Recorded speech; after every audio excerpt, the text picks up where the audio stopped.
우리에게 호흡을 주시는 분은 여호와 하나님이시죠. 믿으십니까? 그리고 호흡을 거두어 가시는 분도 하나님이십니다.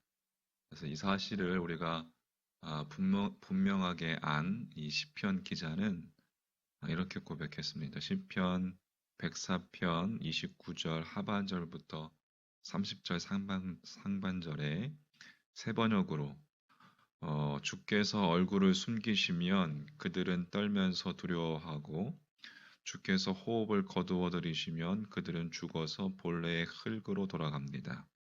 주께서 주의 영을 불어넣으시면 그들이 다시 창조됩니다.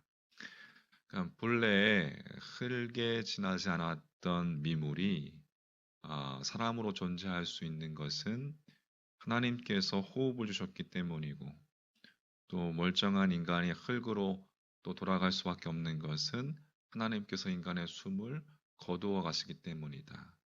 그래서 인간의 생명이 호흡, 이 숨의 주체는 하나님이시다라는 것이죠.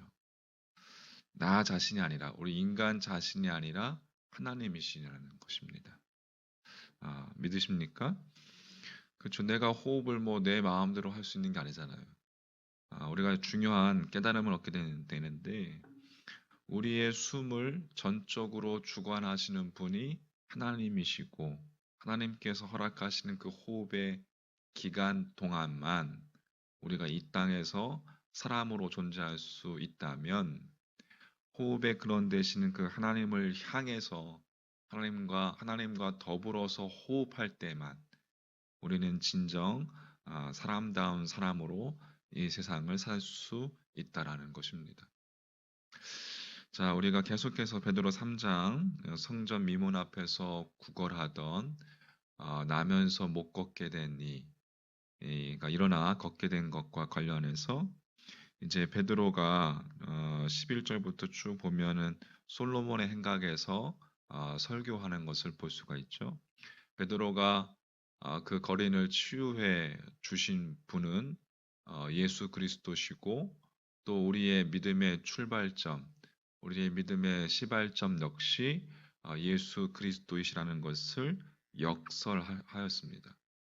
그리고 19절에 그러므로 너희가 회개하고 돌이켜 너희 죄 없이 함을 받으라. 이같이 하면 새롭게 되는 날이 주 앞으로부터 이를 것이요. 라고 이렇게 베드로의 설교가 이제 이어지고 있는 겁니다. 이 3장 19절의 이 내용은 2장 28절 말씀, 38절 말씀에 보면 베드로가 이르되 너희가 회개하여 각각 예수 그리스도의 이름으로 세례를 받고 죄 사함을 받으라. 그리하면 성령의 선물을 받으리니 이것을 생각나게 하는 말씀이죠. 그러니까 베드로가 회개하고 죄 사함을 받으면 성령의 선물을 받는다라고 말했습니다. 그리고 오늘 이 3장 19절에서는 회개하고 죄 사함을 받으면 새롭게 되는 날이 주 앞으로부터 이를 것이다. 새롭게 되는 날을 얻게 된다라고 말하고 있습니다. 그러니까 이 두 구절을 종합해서 생각해 보면 회개하고 죄 사함을 얻어서 성령 충만한 삶을 산다는 것은 날마다 새롭게 되는 날을 새롭게 되는 삶을 사는 것임을 우리가 알게 되는 것입니다. 할렐루야. 예, 새롭게 된다는 것. 이제 헬라어 원어적인 의미로는 이제 유쾌하다, 상쾌하다, 새롭게 원기가 회복되다 이러한 뜻을 가지고 있어요. 그러니까 다시 말해서 아, 아나 아나푸시크시스 그러니까 다시 호흡하다. 위를 향해서 다시 호흡해야 한다는 것을 의미하는 거예요. 그게 새롭게 된다는 거예요. 위를 향해서 다시 호흡한다. 창세기에 보면 창세기 2장 7절 말씀에 하나님께서 흙으로 사람을 지으시고 그 코 속에 당신의 생기를 불어 넣어 주심으로 사람이 생명이 된지라 라고 그렇게 기록되어 있죠. 그러니까 생명이라는 것은 뭐 living soul, 사람다운 사람, 그러니까 영적 존재가 되었음을 밝혀주고 있는 거예요. 그러니까 하나님께서 당신의 숨을 인간의 코에 불어 넣어 주심에 인간이 영적 존재, 사람이 된 것입니다. 그러나 인간이 타락해서 죄로 말미암아 하나님의 그 영원한 호흡이 끊어져 버리죠.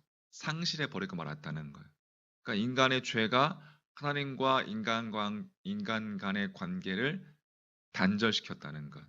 그러니까 인간이 하나님의 영원하신 호흡과 아, 다시 말해서 단절됐다는 것을 의미하는 것이죠.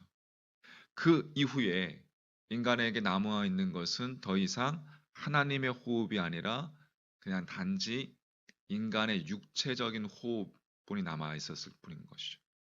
그러니까 호흡은 인간의 육체적인 호흡은 거듭하면 거듭할수록 인간의 수명을 단축시키는 죽음으로 가까워지는 호흡인 거예요. 그러니까 우리는 죄로 말미암아 죽음에 이르게 됐잖아요. 그러니까 우리가 지금 호흡하면 호흡할수록 인간의 육체의 호흡을 호흡할수록 인간의 수명은 단축되어지면서 죽음에 가까워지는 호흡이죠. 우리가 이 세상에 태어나서 지금까지 숨을 쉬었다는 것은 그만큼 우리 인간의 인생의 수명이 줄어졌다는 것, 사라졌음을 의미하는 것입니다. 따라서 우리가 영육 간에 새롭게 되는 날, 유쾌하고 상쾌하고 또 신선한 새로운 원기를 회복하는 새로운 삶을 살기 위해서는 죄로 말미암아 단절되었던 하나님의 그 영원한 호흡을 다시 회복해야 된다는 것입니다. 하나님의 호흡을, 하나님의 숨결을 회복하지 않으면 안 된다는 거예요. 영육 간의 리빙 소울, 영적인 존재이기 때문에. 그래서 눈을 들어 위를 향해야 되는 것이고, 위를 향할 때 위로부터 임하는 하나님의 호흡으로 살아가지 않으면 안 된다는 것입니다. 할렐루야. 그 위를 향해서 하나님을 바라본다는 것은 뭐예요? 그게 예배인 거예요. 하나님으로부터 임하는 하나님의 호흡으로 살아가기 위해서. 부활하신 주님께서 마가의 다락방에서 제자들에게 나타나셔서 너희에게 평강이 있을지어다 라고 말씀하시면서 그들을 향하사 숨을 내쉬사 성령을 받으라 라고 하시면서 당신의 숨을 제자들에게 불어 넣어 주셨습니다. 주님께서 그렇게 하심으로 말미암아 죄로 말미암아 상실했던 하나님의 호흡을 제자들에게 회복시켜 주셨던 것이죠. 성령을 일컫는 히브리어는 루하흐라고 합니다. 루하흐, 즉시 그러니까 이건 역시 호흡, 그러니까 숨이라는 의미를 지니고 있어요. 그러니까 성령님께서는 하나님의 영이신 동시에 하나님의 호흡인 거예요. 하나님의 숨결인 거예요. 그러니까 성령 충만함을 받는 것, 예배를 통해서 예배 가운데 성령 충만함을 받아야 된다는 것이. 삼위일체 하나님이신 예수 그리스도께서 제자들에게 성령을 받으라고 명령하시면서 당신의 숨을 제자들에게 회복시켜 주신 것은 고로 당연한 이야기인 것이에요.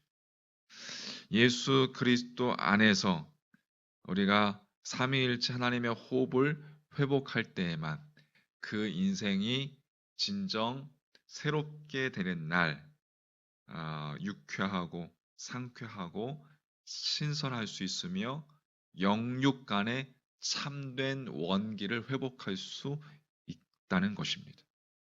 자, 이 사실을 누구보다 잘 알고 있었던 베드로는 이제 본문을 통해서 누구든지 그릇된 삶의 길에서 예수 그리스도를 향해 돌이키기만 하면 새롭게 되는 날이 주 앞으로부터 이를 것이다.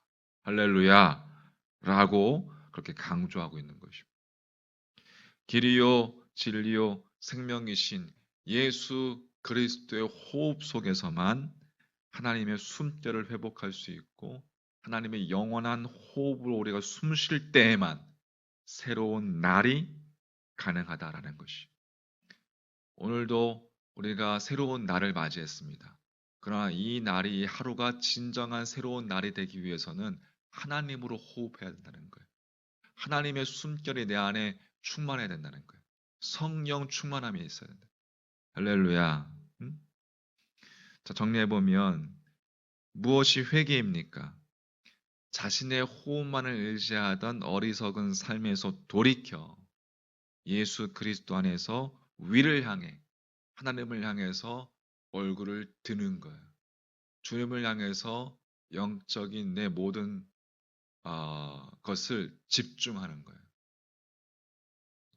죄 사함을 받고 성령 충만한 삶을 산다는 것은 그렇게 예수 그리스도 안에서 위로부터 임하는 하나님의 호흡을 회복하고 하나님의 호흡으로 살아가는 것이다. 그때 천지를 창조하시고 또 우리 각자를 창조하신 만드신 나를 만드신 하나님께서 주님 안에서 당신의 창조의 숨결로 푸시케 그 창조의 숨결로 그 호흡 루하흐 그 호흡으로 당신의 숨결로 새롭게 빚어 주실 것입니다. 하나님의 영원한 호흡의 통로가 되어서 사람을 살리는 진정한 그리스도인 되었으면 좋겠습니다. 오늘 여러분 각자 삶의 영역 속에서 만나는 사람들, 만나는 이들, 그들에게 하나님의 호흡이 흘러갔으면 좋겠습니다. 하나님의 따스한 사랑의 숨결이 여러분의 삶을 통해서 흘러가시기를 주님 이름으로 간절히 축원합니다.